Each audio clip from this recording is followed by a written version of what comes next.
Bienvenue dans la review cinématographique, épisode ou semaine numéro 10. Bah ça y est, on a atteint le 10e épisode, c'est incroyable. Des films cultes, des films d'auteur, des films indépendants, des blockbusters, il y en a pour tous les goûts et pour toutes les couleurs. Pour ma part, cette semaine a été assez bien chargée, on va dire ça. J'ai pu revoir un film que je trouve trop bien, je t'en parlerai pendant la semaine. Et j'ai pu découvrir en détail un réalisateur. Et je ne pensais pas que ce réalisateur faisait des films comme ça avant qu'il devienne beaucoup trop famous. Donc du coup je vais t'en parler en détail. Experts KFC.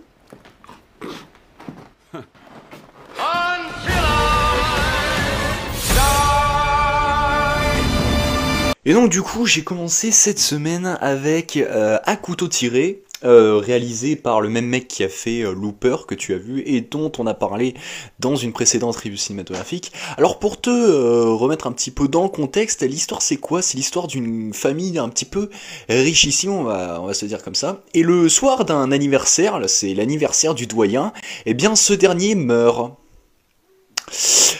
Alors, je vais m'expliquer, ce dernier meurt mais s'ensuit une enquête. Ah oui, sinon c'est pas drôle.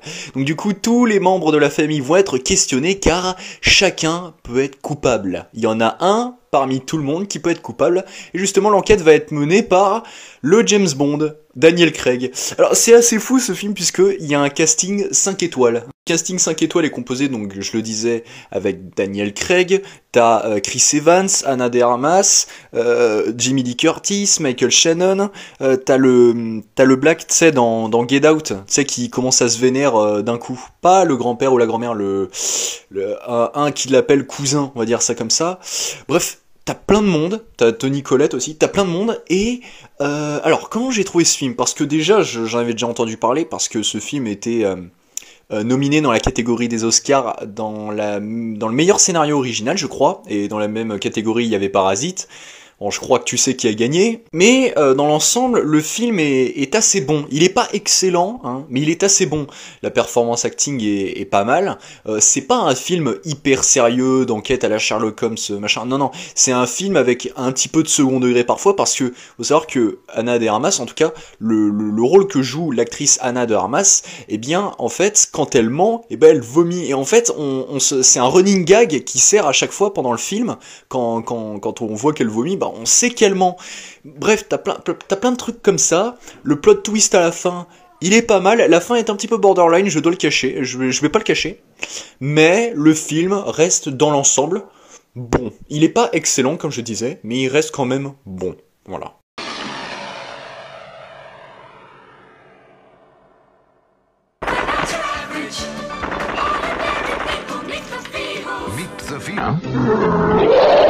Brain dead. Et donc je t'en parlais dans l'introduction, j'ai découvert cette semaine un petit peu plus en détail un réalisateur en particulier, et ce réalisateur en particulier c'est Peter Jackson, hein, bien évidemment, avant que ce dernier fasse une saga légendaire qui s'appelle Le Seigneur des Anneaux suivi de la trilogie du Hobbit. Et bien avant, Peter Jackson il faisait des films trash, des films gore, des films où il y avait du sang, où il y avait de la drogue, où il y avait du sexe, et franchement c'était le beau temps. Et donc du coup j'ai commencé cette trilogie dans l'ordre chronologique, hein, bien évidemment. Le premier de cette trilogie que j'ai appelé What the fuck, sexe, trash, eh bien c'est Bad Taste. Bad Taste, si je devais te résumer vulgairement la chose, c'est des aliens qui débarquent, qui débarquent d'ailleurs dans une petite ville de Nouvelle-Zélande, je crois, et qui ont pour seul but de capturer les humains, de se servir de leur chair humaine, justement, pour un steak haché dans leur fast-food. Alors, je me donne de m'expliquer un petit peu. Alors, c'est vrai que ça a un petit peu mal vieilli. Là, on n'est pas sur du Peter Jackson hyper sérieux, jeu de rôle, aventure, machin. Non, là, on est sur un Peter Jackson totalement borderline, totalement pas mindfuck, je vais dire ça comme ça, je dis juste, c'est connerie sur connerie. Là, on est sur de la grosse comédie, un petit peu trash, gore parfois. Bon, les aliens, c'est vrai que... ouais, les costumes ils sont mal faits. Là on est sur un gros film de série Z là quand même. Hein. Là le budget il est pas tant que ça. Les effets spéciaux ils sont un petit peu pourraves parfois. C'est au niveau des explosifs. les acteurs ils jouent pas excellemment bien, mais c'est le genre de film que tu dois mater avec un pote ou plusieurs, histoire de te marrer H24 quoi. Vraiment, à un moment t'as un gars, il tombe d'une falaise, mais j'ai rigolé comment c'était naze. Il tombe d'une falaise, déjà c'est une chose, mais il se relève, ça c'est une autre chose, mais une autre chose parmi les deux choses précédentes, c'est qu'il y a un bout de sa cervelle qui s'est enlevé. Que va-t-il faire ? Il va s'ouvrir la tête, remettre le bout de cervelle et essayer de tenir ce bout de crâne qu'il avait enlevé. Enfin bref, c'est n'importe quoi, c'est drôle, mais comparé aux deux autres qui vont suivre, celui-là, ça reste quand même celui que j'ai le moins préféré. Et j'ai enchaîné avec les Feebles. Alors j'en ai déjà entendu parler puisque Victor de la chaîne In The Panda avait fait son premier épisode de Non Movie saison 1 sur les Feebles, et c'est excellent. Oh non, faut se le dire, c'est excellent. Il est vrai que si je devais donner un avis hyper subjectif sur la trilogie que j'appellerais What the fuck sex trash, et bien donc du coup, Bataille c'est le What the fuck, les Feebles c'est le Sphinx, et bien les Feebles, parmi les trois, ça reste quand même mon préféré. Alors si je devais te résumer vulgairement, parce que je vois pas que je te spoil, machin, mais si je devais te résumer très vulgairement la chose, tu vois Kermit, tu vois Piggy la cochonne dans les Muppets. Voilà, bah tu prends les Muppets, tu rajoutes du sexe, des explosifs, de la sodomie, du gore, un cochon énorme, la guerre du Vietnam, des substances illégales, un film de boule, de la comédie musicale, et là t'as les Feebles. Et c'est tellement bien, c'est tellement bien. Déjà, en fait, c'est, on va dire, les prémices de ce que Peter Jackson fait aujourd'hui. C'est-à-dire, il arrive à mêler plusieurs petites histoires. Donc là, je crois qu'il y en a 3 de petites histoires dans le seul film. Il arrive à te faire garder en vue tous les personnages sans que ça devienne lourdingue et chiant. On a une histoire avec un petit hérisson finalement qui cherche de l'emploi bah justement, il a trouvé cette comédie musicale. T'as une autre histoire avec un morse et un bulldog qui jouent au golf et qui en fait, le morse est le proprio de la comédie musicale. Et bah en fait, le bulldog et le morse, bah ils sont en quête de poudre blanche, hein. Je t'enlève le mot la coke. Et de l'autre côté, bah t'as la comédie musicale avec l'éléphant finalement qui est la femme du morse. Enfin bref, c'est n'importe quoi. Je t'explique ça mais tellement simplement et calmement, alors que ce film il a tout pour être n'importe quoi. T'as le morse qui couche avec une chatte, enfin c'est n'importe quoi. T'as un éléphant qui couche avec un poulet. Et à un moment, t'as le bébé t'as la tête de l'éléphant et t'as le corps du poulet. Vraiment, c'est n'importe quoi. Et en plus, ce qui est bon, c'est que les comédies musicales, enfin, les musiques dans le film, je les trouve trop bien. Elles sont trop bien orchestrées, etc. C'est un bon film de série B. Vraiment, si tu veux te marrer, je te conseille, les Feebles. Voilà, c'est très bon. Et donc, du coup, on va passer au dernier film de cette trilogie, on va dire, What the fuck sex trash ou gore, qui se nomme Brain Dead ou Dead Alive, version originale, version américaine d'ailleurs.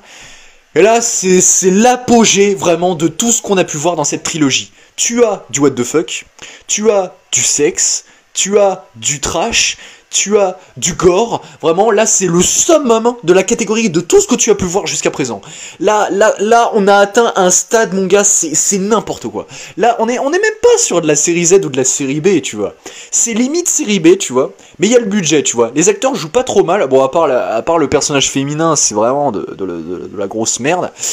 Mais à part ça, c'est vraiment n'importe quoi. Et tu te marres là-dessus. Et ça reste très bon. Alors dans l'histoire, c'est des chercheurs qui sont allés sur Skull Island, donc l'île du crâne, et qui ont trouvé une race de souris singes un petit peu bizarre, et donc du coup fini au zoo. On rencontre plus tard 3 protagonistes, la mémé, qui joue en fait la mère du protagoniste masculin principal, et le protagoniste féminin principal qui est, on va dire, en flirt avec le personnage protagoniste masculin.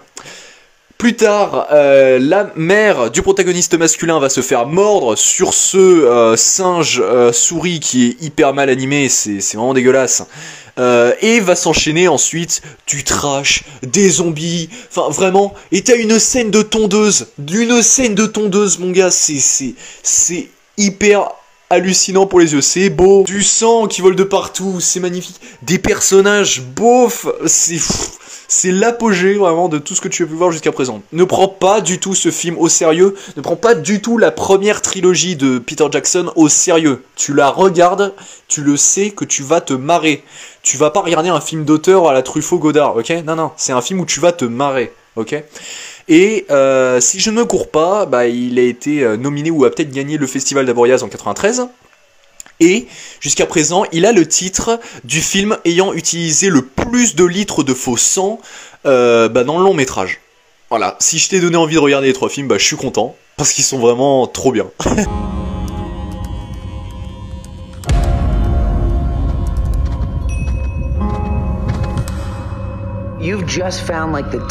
Et un autre film que j'ai vu via les Unknown Movies qui représente l'épisode 4, je vous conseille de regarder tous les Unknown Movies, ils sont vraiment trop bien, et ce film se nomme Catfish, donc poisson-chat en français, et ça raconte l'histoire de Neve qui se fait filmer par un ou deux potes. De toute façon, leur but à ces deux potes-là, c'est de filmer la vie de Neve, et donc vont faire la rencontre de Abby via le réseau social le plus vu en temps, c'était Facebook, va rencontrer Abby finalement qui est une jeune gamine de 9 ans et qui fait de la peinture. Alors en fait comment il l'a rencontrée, c'est juste tout simplement parce que Neve fait de la photographie. Et un jour il avait posté une photo dans un journal et cette photo dans un journal a été peinte par Abby et a été envoyée à Neve et apparemment, Abby, elle peignait très bien. Ils ont commencé à en parler plus. Neve, il a fait la rencontre de la mère qui s'appelle Angela, je crois, et de la sœur qui s'appelle Megan. D'ailleurs, il a commencé à flirter avec Megan, d'ailleurs. Et bien, plus tard dans le film, ils vont essayer d'aller à la rencontre de cette famille.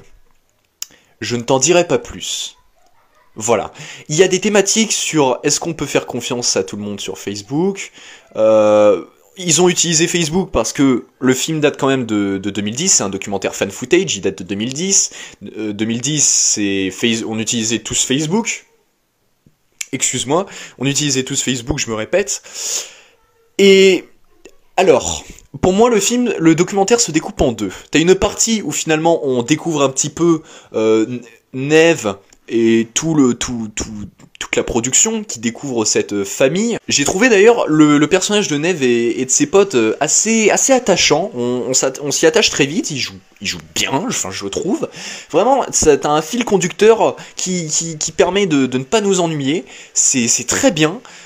Niveau qualité, bon bah on s'interroge pas là-dessus parce que c'est du fan footage, c'est pas forcément hyper chiadé à la Midsommar de Ari Aster par exemple, ou du Neon Demon de Nicolas Winding Refn, pas du tout. Là c'est un documentaire. Et la deuxième partie que j'ai trouvé un petit peu plus chiante. Là, je savais pas comment ça pouvait se terminer. Je ne savais pas. J'ai vraiment trouvé cette deuxième partie de documentaire fan footage hyper relou, hyper chiante, hyper longuet. Vraiment, les personnages, j'ai trouvé qu'ils perdaient tout leur intérêt. Si tu as l'occasion, tu peux regarder Catfish. Hein, il est en VO sur YouTube. C'est la première fois que je regardais un film volontairement en VO. Là, j'ai regardé en anglais sans sous-titres français. J'ai compris la plupart des choses. Hein, vraiment, il y a des choses que je n'ai pas compris malheureusement. Mais là, je t'ai dit le plus gros truc. Ce qui est intéressant, c'est que ce documentaire est réalisé par Neve lui-même et un autre pote, donc deux gars. Et ces deux gars ont réalisé plus tard les Paranormal Activity 3 et 4. Voilà, si tu as l'occasion, tu peux regarder Catfish, mais sans plus. Voilà, sans plus pour moi.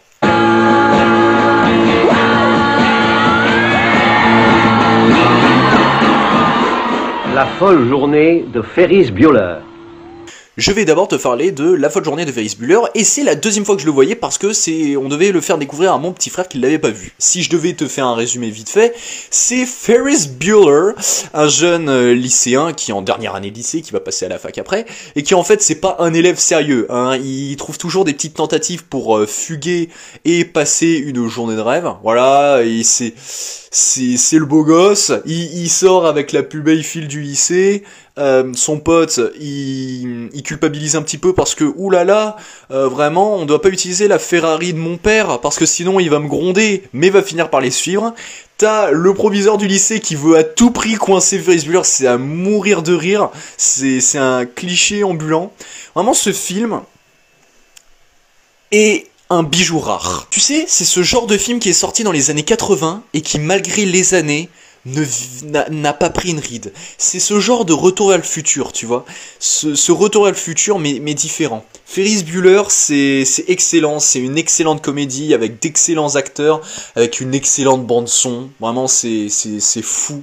Regarde Ferris Bueller, si c'est la folle journée de Ferris Bueller, si ce n'est pas déjà fait, c'est un excellent film.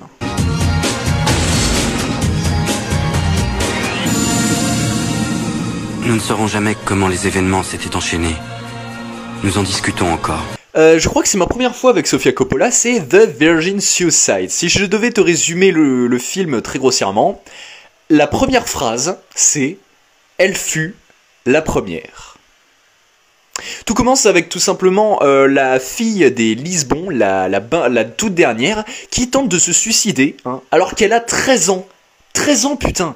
Alors, pourquoi on parle de cette famille Lisbon? Parce que ce film, ce long métrage, cette histoire est narrativée par un groupe de jeunes, de 4 garçons qui sont au collège, hein, collège-lycée, tu vois, et qui sont en Y, tout simplement, sur les 4 jeunes filles Lisbon. Alors, les Lisbon ont 5 filles. T'as Kirsten Dunst là-dedans, hein, qui est magnifique dans ce film. Malheureusement, à partir du moment où la plus jeune d'entre elles, donc la 5e, je suis obligé de spoiler, mais va se suicider, à partir de ce moment-là, les parents vont prendre beaucoup plus de précautions, ils vont commencer à s'éloigner de la famille, de leurs amis, de tout l'entourage, et c'est là qu'à partir de ce moment-là, les garçons, hein, qui étaient en Y sur les 4 filles, les 4 garçons qui étaient en Y sur les 4 filles, vont essayer de les sauver. Cette fin de film, voilà, là actuellement je t'en parle, cette fin de film me donne des frissons. Je ne m'en remets pas, mec. Il faut que tu vois ce film tout simplement parce que c'est Sofia Coppola. Elle a fait que des bons films. Faut que tu vois ce film parce que la performance acting est géniale. Faut que tu vois ce film parce que les personnages sont géniaux, ils sont doux. Faut que tu vois ce film parce que la photographie est composée de couleurs chaudes. Tu vois, ça te met dans une atmosphère calme, douce, chaude. Tu es en confiance dans ce film. Faut que tu vois ce long métrage parce que la bande son, elle est composée par R, qui est un groupe que je kiffe. Tu as déjà entendu les musiques de R, j'en suis sûr à 100%. Faut que tu vois ce film parce que The Virgin Suicide. J'en avais jamais entendu parler auparavant, mais ce film est beau, ce film est excellent, ce film est bon. Oh là là, et je ne m'en remets toujours pas de cette fin. Faut que tu vois The Virgin Suicide pour qu'on en parle très franchement. Faut que tu vois The Virgin Suicide. Ouh là là, tant d'émotions. J'ai hâte de voir ce que tu as à me proposer en termes de films que tu as visionnés durant la semaine. J'ai hâte.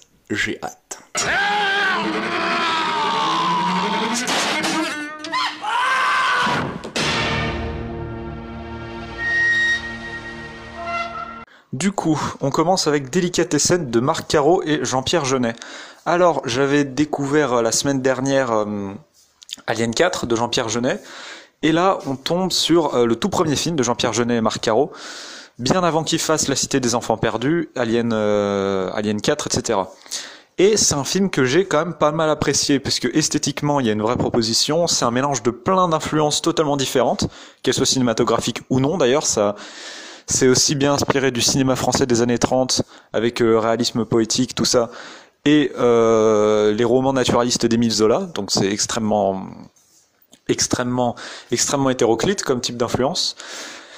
Et à la fois, Jean-Pierre Jeunet va réussir, avec sa mise en scène extrêmement particulière, à harmoniser tout ça et à donner un résultat à peu près uniforme et à peu près cohérent à cet univers. Va donc en résulter Délicatessen, un film extrêmement particulier qui se déroule entièrement dans un immeuble, donc c'est une sorte de huis clos en quelque sorte, et à qui on pourrait seulement reprocher un scénario assez faible, qui fait qu'il y a une bonne partie du film, notamment le deuxième tiers du film, où le scénario avance pas parce que c'est trop faible et il faut un peu combler avec des scènes de gag ou des scènes un peu hors du temps, qui font pas avancer le scénario du tout. Du coup voilà, c'est un peu ce qu'on pourrait lui reprocher, mais à part ça, Délicatessen, si t'as l'occasion de le voir, c'est très intéressant. Et comme cinéma français, je pense que c'est ce genre de film qu'il faudrait montrer à tous les gens qui pensent que le cinéma français, c'est nul. On aime qu'une fois, pour moi c'est déjà fait. C'est moi, c'est Lola. Lola de Jacques Demy. Alors je me suis mis récemment, depuis quelques semaines, à découvrir un peu des films de la nouvelle vague et je suis tombé sur un corpus de 20 films qui étaient censés être les plus représentatifs de la nouvelle vague. Et parmi ces films, il y avait Lola, tout premier long métrage de Jacques Demy, réalisé je crois en 1961. et qui va raconter l'histoire de plusieurs personnages, donc notamment celui de Lola, mais aussi un autre personnage, putain j'ai oublié son nom, qui se connaissaient et puis qui vont se revoir et tout ça. Et même si c'est un film qui va peut-être être un peu longuet, malgré le fait qu'il est pas forcément très long, il fait à peine 1h30, il va tout de même être un peu longuet, bah ça va être quelque chose d'extrêmement intéressant sur déjà par sa mise en scène qui va être extrêmement libre, comme beaucoup de films de la nouvelle vague, avec une caméra qui va être portée à l'épaule et qui du coup va avoir une grande liberté de mouvement et va pouvoir se déplacer un peu comme elle veut quoi. En plus de ça, ça va être un film qui va parler globalement de de la destinée, de l'objectif de vie des différents protagonistes qui veulent tous fuir la ville de Nantes dans laquelle ils habitent tous, et qui vont essayer également d'échapper parfois à leur passé, mais qui va leur être rappelé dans les objets ou dans les événements du quotidien. Par exemple, il y a plusieurs personnages qui vont rencontrer d'autres personnages plus jeunes, et ces personnages plus jeunes vont leur rappeler certaines personnes qu'ils ont connues auparavant, tout ça. Donc voilà, c'est assez intéressant, bien qu'un peu longuet, et c'est sur Netflix, étant donné que quasiment tous les films de Jacques Demy sont désormais sur Netflix. Ah oui, petite parenthèse, j'ai découvert un truc. Un moment, dans le film, le personnage masculin, dont j'ai oublié le nom, dit au détour d'un dialogue oui, j'avais un ancien ami qui s'appelait Michel Poicard, mais il est mort, ou un truc comme ça, où il a mal tourné. Et Michel Poicard, c'est donc le personnage principal de À bout de souffle, de Jean-Luc Godard. Donc en fait, il y a une sorte de nouvelle vague cinématique univers, en quelque sorte, qui fait que du coup, il y a quelques films qui sont dans le même univers, et par exemple, certains films de Jacques Demy sont dans le même univers que ceux de Jean-Luc Godard, donc je trouve ça plutôt marrant. Sean. Oh. Shaun of the Dead de Edgar Wright. Alors jusque-là, le seul Edgar Wright que j'avais regardé, c'était son dernier Baby Driver, que j'avais bien aimé. Et du coup, j'étais plutôt confiant pour Shaun of the Dead, étant donné que c'était apparemment, pour beaucoup de gens, son meilleur film, ou en tout cas celui qui avait la meilleure réputation.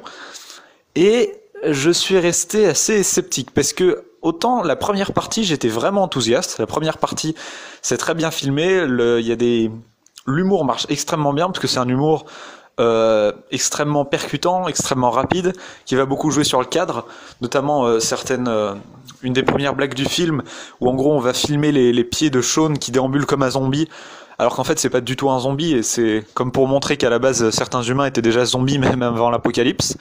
Et la première partie, j'ai pas de problème, parce que ça marche très bien, c'est bien réalisé, ça s'enchaîne bien, les gags sont drôles, les personnages sont attachants, donc c'est très bien. Mais alors la deuxième partie, c'est beaucoup moins bien. Alors c'est pas nul non plus, mais on tombe dans un truc beaucoup plus cliché, qui porte plus vraiment la patte de Edgar Wright, qui pourrait être réalisé un peu par n'importe qui, et qui va globalement enchaîner les clichés scénaristiques, tant et si bien que le film devient extrêmement prévisible, alors qu'avant il restait extrêmement percutant. En fait, toute cette dernière partie dans le bar, quand il s'enferme dans le bar, c'est pas du tout intéressant, c'est pas très bien filmé, c'est très prévisible, il y a des facilités d'écriture, c'est vraiment dommage que la deuxième partie soit pas du tout au niveau de la première, parce que franchement jusque-là c'était quasiment sans faute quoi. Du coup ça reste un film plaisant à regarder, mais un peu déçu par cette deuxième partie tout de même. Alors tout d'abord, Shaun of the Dead, ça fait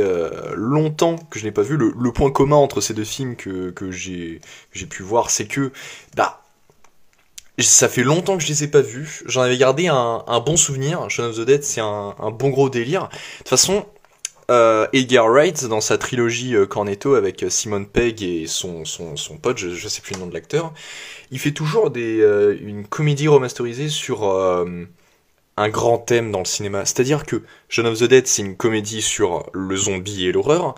Hot Fuzz, c'est une comédie sur les films policiers. Et Le Dernier Pub avant la fin du monde, c'est une comédie sur les films de science-fiction, avec les extraterrestres, etc. Que je n'ai pas encore vu d'ailleurs. Mais tu n'as pas kiffé Shaun of the Dead, d'accord. Mais il y a une grande partie des gens que je connais qui me disent que finalement, Shaun of the Dead, c'est pas leur préféré, mais c'est Hot Fuzz. Donc peut-être que la majorité disent que Shaun of the Dead c'est le meilleur, mais Hot Fuzz c'est vrai qu'il qu'il est assez bon, et je te conseille quand même de le regarder, et de Le Dernier Peuple à la fin du monde, faudrait que tu le regardes aussi, et toute la filmographie de Edgar Wright, faudrait que tu mates même Scott Pilgrim, oh, moi j'ai trouvé ça génial. Et à propos d'Hot Fuzz, il est possible que je l'ai déjà regardé et qu'il soit dans la review cinématographique de la semaine prochaine. Bon, je n'en dis pas plus parce que on dépasse un peu du sujet, mais il est effectivement possible que samedi prochain, tu vois une affiche de Hot Fuzz débarquer comme ça, de ci, de là. Bon, je lance des pistes comme ça. St. Francis didn't run numbers. Newsweek said, Mean Streets triumphantly heralds the arrival of Martin Scorsese.